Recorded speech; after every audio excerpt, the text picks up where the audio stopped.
Well, what do you have for us now? I'm going to do this song by Son House right now. And Son House was a Delta blues guitar player who influenced, gosh, Robert Johnson and Muddy Waters. And then he recorded up to about 1940.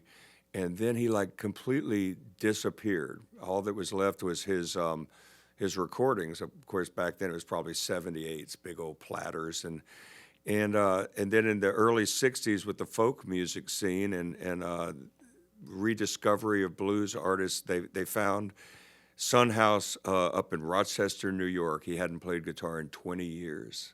And they got him a National Steel guitar, and the guys in Can Heat took him under their wing and showed him some of his old songs, and he went out in style on the International Blues Festival circuit. And Son House, what a great talent he was. I never got to see him, but I sure love listening to his records. Well, you're clearly a student of the blues as well as a master, musician in blues. But any idea why he dropped out way back then? I don't know. I think that a lot of people probably left the Mississippi Delta and went to Chicago and went to Detroit. Of course, Chicago is where the most famous blues musicians went to, but he went all the way up to Rochester, New York, and they had a heck of a time finding him. They went down to actually all over Mississippi looking for him and couldn't find him. And he was working as a porter on the railroad up in Really? Rochester, New York. Wow. Yeah.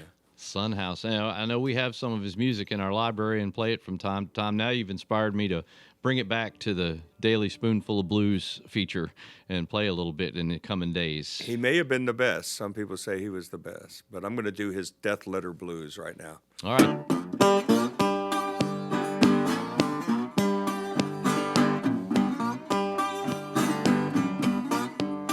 I got a letter this morning, how do you reckon it read? It say, hurry, hurry, that gal you love is dead. I got a letter this morning, how do you reckon it read? It say, hurry, hurry, that gal you love is dead. You know, I grabbed up my suitcase and I took off down the road. Well, I got there, she's laying on the cooling board. You know, I grabbed up my suitcase and I took off down the road. When I got there, she's laying on the cooling board. Well, I walked up real close and I looked down in her face. Good old gal gotta lay here till Judgment Day. You know, I walked up real close and I studied her face.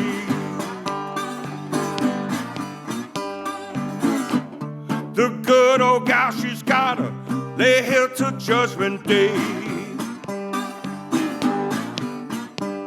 Look like 10,000 people standing around the burying ground.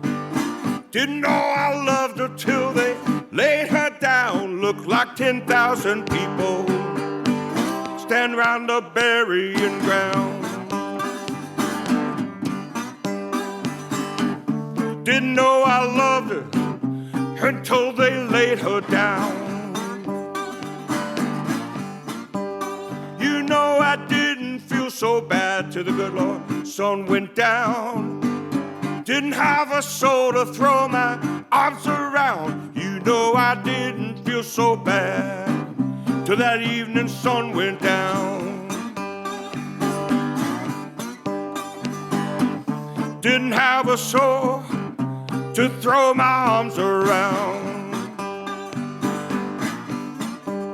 You know, I cried last night and the night before. Gonna change my way of living so I won't be crying no more. You know, I cried so hard and the night before. I'm gonna change my way of living so I won't be crying no more. You know, it's hard to love somebody who don't love you. Can't get no satisfaction, don't care what they do is so hard to love somebody who don't love you.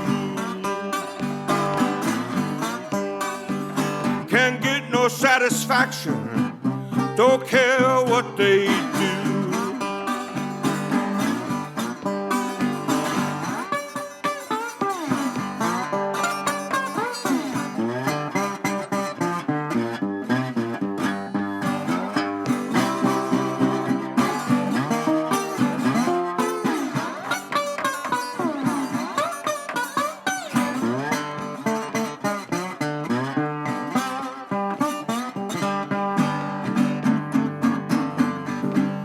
I got a letter this morning, how do you reckon it read? It said, hurry, hurry, that gal you love is dead. I got a letter this morning, how do you reckon it read?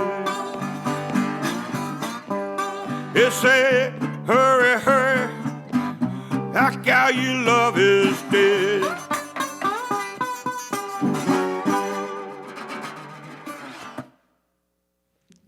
Tinsley Ellis channeling Sun House here on WNCW. Man, you know, I feel like a lot of those Delta blues, Piedmont blues, country blues songs, they just don't age, really. They don't sound aged. Well, that particular one has been done about every 10 years. Yeah. I think the White Stripes did it. Maybe it's the Black Keys. I get them confused. But one of them did it, and they tore it up. And it has been – Muddy Waters did it in the, I believe, 1960s. So every once in a while, somebody will bust it out. And you're right. It's like sitting on top of the world. It just lends itself to so many different types of interpretations and emotions. But those lyrics, you know, something else. Hardcore. And everybody's felt that way before. Right. Exactly. 60s Muddy Water, that's when his resurgence came as well, with that the folk and the resurgence of blues. And Rolling Stones too brought Muddy Waters music back, and British Invasion, the Yardbirds, and people like that, and Cream, my favorites. Still a few years till Tinsley Ellis started playing professionally, though, right? Well, yeah, I started playing in high school, like at dances, and we were terrible. I mean, really bad, but everybody was so bad in the high school, you know, that we were the best among the bad musicians. So it got into college and, you know, started playing fraternity parties and stuff like that. And playing, it started off as a hobby and turned into sort of like a calling, and then a lifestyle, and then an occupation. And I think at 65 it's probably too late for me to get a real job, so I better stick with what I'm doing. Well, yeah, you never know. I'm pretty sure it's not going to happen. Would you moved back to Atlanta, what, in the 70s sometime or another? Yeah, I came back to go to college in Atlanta in 1975 from South Florida, and it was my hope that I could maybe get in a band that would get with Capricorn Records, you know, doing Southern rock, Allman Brothers type music. And we actually auditioned in the late 70s for Capricorn, and they didn't even have time to say no. They just went out of business instead. And but I got with Capricorn at one point in the early 90s, and they promptly went out of business again. So I've had my best success on the Alligator Records label out of Chicago. And, you know, when it comes to blues music or roots music, there's Alligator Records, and then there's all the rest. I mean, I found that out the hard way anytime I've left to go record for somebody else. But the most recent albums I've done have been on Alligator, and I started with them in the 1980s, so a long time. Was that the Heart Fixer days? After the Heart Fixers, I started playing under my own name. And the very first album I did on Alligator was in 1988, Georgia Blue. Yep. And with the new format CD, the compact disc, and I was very skeptical, you know. I want to sell albums and cassettes, you know, and then the CD was kind of a new thing. Yeah. And that was the first CD I ever put out, was on 1988 on Alligator. That's when they were starting to flow out, because in radio, you know, it was a big deal to say, from the CD. You know, we're playing it from the CD. And I still listen to them. They're great in a car, you know. Yeah, right. You can't play a record in a car. I mean, you could, but it would probably skip a lot. Yeah. So you've done about, what, 3 stints or so with Alligator over the years? And yes, I've definitely come and gone a few times. I left at one point to to go with Capricorn Records, which seemed like a great opportunity because of their success with Allman Brothers. You didn't get to record in Capricorn Studio, did you? I did. After they closed the label, I went and recorded there at one point. Otis Redding's sons had inherited it. Oh, and now it's been remodeled and redone. In fact, next week on next Saturday night.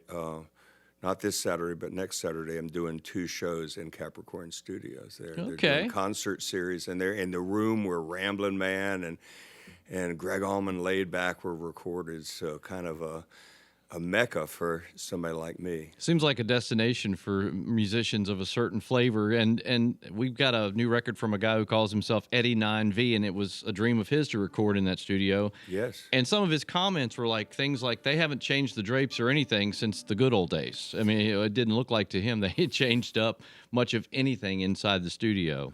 Well, I'm glad you mentioned Eddie 9V because he's producing my what will be my first acoustic album ever. Really? And he's a very, very talented kid. He and his brother make records, and I want to have some young ears tending to this sound. And we've gone and done some demos, which may actually, some of them might even be released. And I just love what he's doing there and bringing Georgia music back into the area where young people could enjoy it. And he's young. He's young. They're in their early 20s, I believe, and full of fire. And their new album, Capricorn, is very good. It comes out tomorrow, I believe. Right? Featured it recently on our new tunes at 2, and cool. We were, I think, I can't speak for all the hosts, but I think we were all pretty impressed with it. I got to feature it, and I actually had a hard time deciding which 3 songs that I could play in that hour to feature because they were all good. Well, wait till you see him live. He puts on a heck of a show. I've just called him 9V because that's what it says on the record, but does he like you to say Volt? Well, I know his real name, but I can't tell you his real name because then I'd have to kill you. Okay. But can I say that on the radio? Just kidding. We're on a list now, Tinsley. Thanks for coming by. Yeah. But no, Eddie 9V is what I call him, 9V, yeah. Well, I mean, when you see 9V, you think of the little battery or whatever. Right, I think that was the idea, right? Yeah, right. Well, that's cool. I'm glad to... Yeah, small world. Oh, it is. It sure is. So we're glad to have him and you